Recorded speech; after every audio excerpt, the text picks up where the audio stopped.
नाज़रीन, ख़बरुनि जो सिलसिलो जारी है। अवां के न्यूज़ हैदराबाद का ख़बर ॾींदा हलूं त सरवरी जमायत रूहानी पेशवा पीपी जे मरकज़ी अॻवान ऐं मेंबर क़ौमी असम्बली मखदूम जमील ज़मान न्यूज़ हैदराबाद लॻ ॻोठ पीरबख्श खोसो में 5 ॾींहं पहिरियां मुसाफ़िर कोच जो चिंची रिक्शा खे टक्कर हणण जे नतीजे में फ़ौत थियल पोरितनि जे वारसनि सां ताज़ियत ऐं इज़हार हमदर्दी कई। इन मौक़े ते मखदूम जमील ज़मान मीडिया सां ॻाल्हाईंदे हिननि जो चवणु हो त वारसनि जो मटको पैसा कोन्हनि, लेकिन इंतज़ामिया छो पई करे इहो ऐं वरी तव्हां मीडिया जे थ्रू सिंध जे वॾे वज़ीर खे ॿुधाइण थो चाहियां त तव्हां नोटिस वठो, रुगो मटियारी जो न, हर उन ज़िले जो नोटिस वठो जिते इंतज़ामिया सुती पई आहे।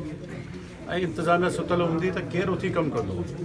सो अवां मीडिया वारा मुंहिंजो आवाज़ु पहुचायो सिंध जे वॾे वज़ीर ताईं ऐं अथॉरिटी वारनि ताईं, तंहिं ते एक्शन खणनि, पुछनि। किथे बि न थियणु खपे, रुगो मटियारी न, पर किथे बि न थियणु खपे। ऐं थी सघे थो त वॾे वज़ीर खे अञा ख़बर न पई हुजे, त इन करे मीडिया ते ॻाल्हायूं पिया, या ज़रूरु वॾे वज़ीर साहिब ताईं ख़बर पवंदी, सीनियर मिनिस्टरनि ताईं ख़बर पवंदी, सभु हिते ईंदा, सभिनी खे दुख में शरीक थियणु खपे। छो जो पीपल्स पार्टी आहे तव्हांजी पंहिंजे माण्हुनि जी पार्टी। अगरि पंहिंजे माण्हुनि जे कमु न ईंदासीं त पोइ मज़ो कोन ईंदो न। इन करे आउं चाहींदुसि त सिंध गवर्नमेंट भरपूर ताउन करे, हिननि खोसनि सां करे, ऐं अगरि ॿियो को वाक़ियो छा त उन्हनि सां कनि। सो हीउ मुंहिंजो पैगाम आहे। ऐं आउं पाण बि चवंदुसि सुभाणे असेंबली जो इजलास आहे त बिलावल साहिब जे बि नोटिस में आणींदुसि, त चेयरमैन साहिबु आहे, उहो बि सिंध गवर्नमेंट खे डायरेक्शन ॾिए थो अचे। मुंहिंजो फर्ज़न महबूब ज़मा मिनिस्टर आहे, उहो बि अचे थो, उन सां गॾु कमिश्नर बि ईंदो, या हुन पाण कोशिशि कई आहे। लेकिन असांखे वॾे वज़ीर में तवक़ो आहे त ज़रूरु मदद कंदो, रुगो हिननि जी न, सभिनि जी। पहिरीं त सुवाल थो थिए त मोटरवे पुलिस किथे आहे? जेका मोटरवे पुलिस ते हेॾी बजट पई ख़तमु थिए पाकिस्तान जी, उहा किथे आहे? सुतल आहे छा आहे? उन्हनि खे केरु जॻहि? ऐं माण्हुनि ते ॾंड त हणनि था, पर इंसानी जानियूं त कोन था बचाइनि। ऐं ज़रूरु क़ौमी असेंबली में बि ॻाल्हाईंदुसि ऐं उनजे अथॉरिटी वारनि सां बि ॻाल्हाईंदुसि त हीअ नाअहली आहे, या नाअहली ख़तमु करियो, इंसाननि जूं जानूं बचायो। सो इहो आउं ज़रूरु ॻाल्हाईंदुसि। इहो आउं हींअर चई वेठो आहियां, वज़ीर सिहत खे मूं अपील कई आहे त असांजे सॼे ज़िले में सहूलियतूं ॾियो, ऐं इलाही अस्पतालुनि में सहूलियतूं कोन्हनि, तव्हां त एस एन ई बि कान्हे थियल। सो असां ॻाल्हि ॿोल कई आहे, लिखी मोकिली अथऊं, इनशाला आउं सम्झां थो कि मुंहिंजो आवाज़ ताईं पहुचाईंदव ज़रूरु।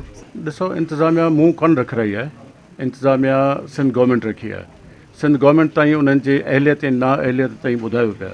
उन खां पोइ बि अगरि रखनि था कंहिंखे त पाण छा था करे सघूं?